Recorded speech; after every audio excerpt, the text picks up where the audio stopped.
All right, I'm the flat rate master, and there's no reason to pay flat rate anymore. One of my longtime viewers posted on my video talking about how to make money on flat rate. A shop owner, Facebook friend, interacted with him many times. And well, we're going to discuss his comment. It's not even beating book time anymore. It's the extended test drives, the inspections, driving the car through the car wash, making sure the repair is done correctly, harnesses routed correctly, all harness clips clicked back in, etc., etc., etc. There is no reason for a shop to pay flat rate anymore. I expect my guys to fix cars right the first time and do a good inspection. Test drive before and after, etc., etc., etc. So I pay them hourly according to what we expect from them. I would take a little less productivity for increased customer satisfaction and fixed right the first time any day of the week. Okay, so my response to that. One, I am not driving a car through a car wash. You want somebody to wash your car? Do a porter. Get a porter. I'm sorry. I don't care. I'm a technician, not a car wash jockey. Not doing it.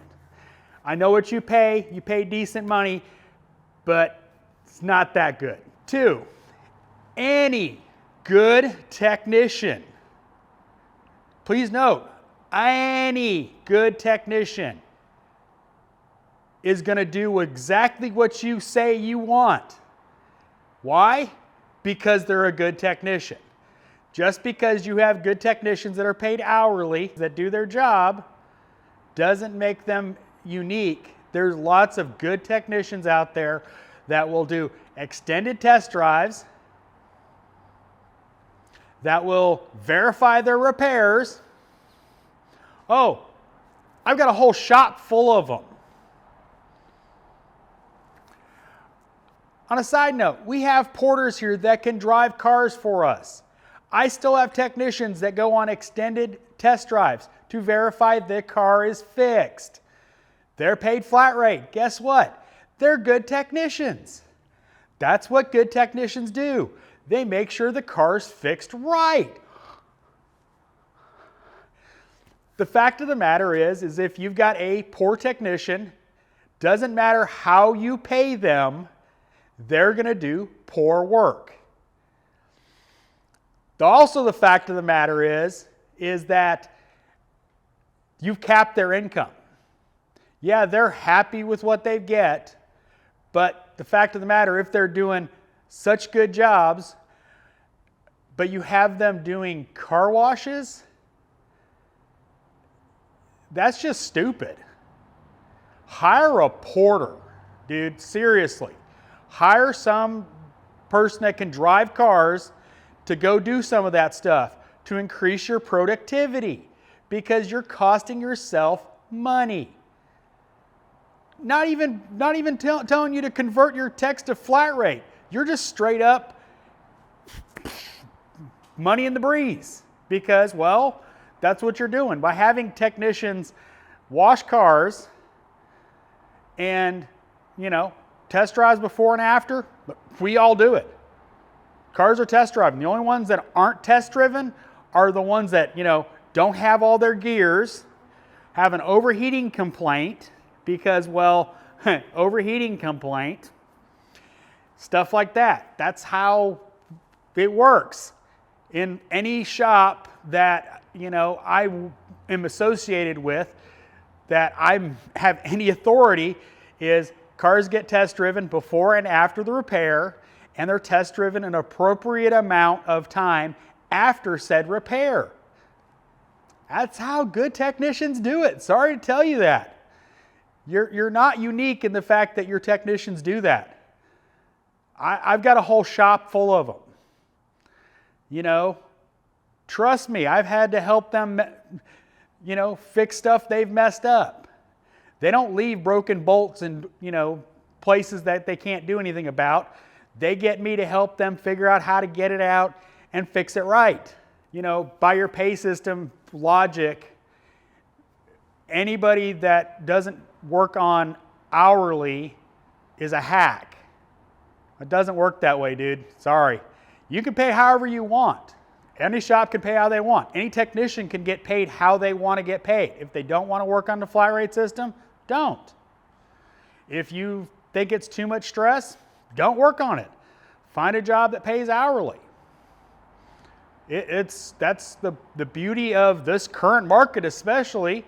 If you want an hourly job, you're willing to take the offset of the lower pay, usually lower pay.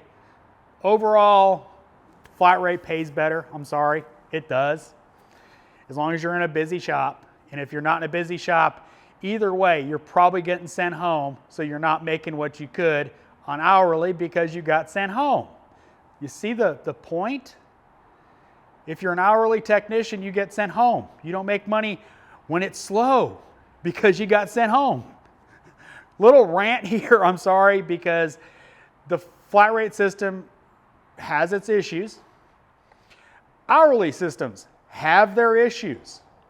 You have to manage hourly technicians. You have to make sure they do their jobs in a timely fashion. You do. You know, sometimes you don't have the perfect team like that can turn out quality work in a, effective manner. Sometimes you have flat rate techs that, don't do quality work. You can have hourly technicians that do that. It's the same thing. The fact is that however you want to get paid, go find a job that will, pay you what you want to get paid. Badmouth flat rate because he doesn't pay it. He's above that. The fact of the matter is that any system is flawed. You've told me what you pay your guys. You pay good, not great. Any system of pay has its flaws. Period. End of story. Bar none. Advantages and disadvantages for everybody involved. Flat rate definitely has its flaws. I've said that over and over again. Hourly has its flaws. Chances are, if you're getting paid hourly, chances are you're probably being underpaid. How much are you billing for that shop versus how much you make? I know what I bill this shop. I know what I billed last year for this shop. And let's just say it's not a small amount of money. And I have a very low comeback. I've got guys that do the same stuff and have very low comebacks. It's quality is not determined by the pay system. Quality is determined by the technician. I know this was very ranty. As always, thanks for watching. I am the Flat Rate Master.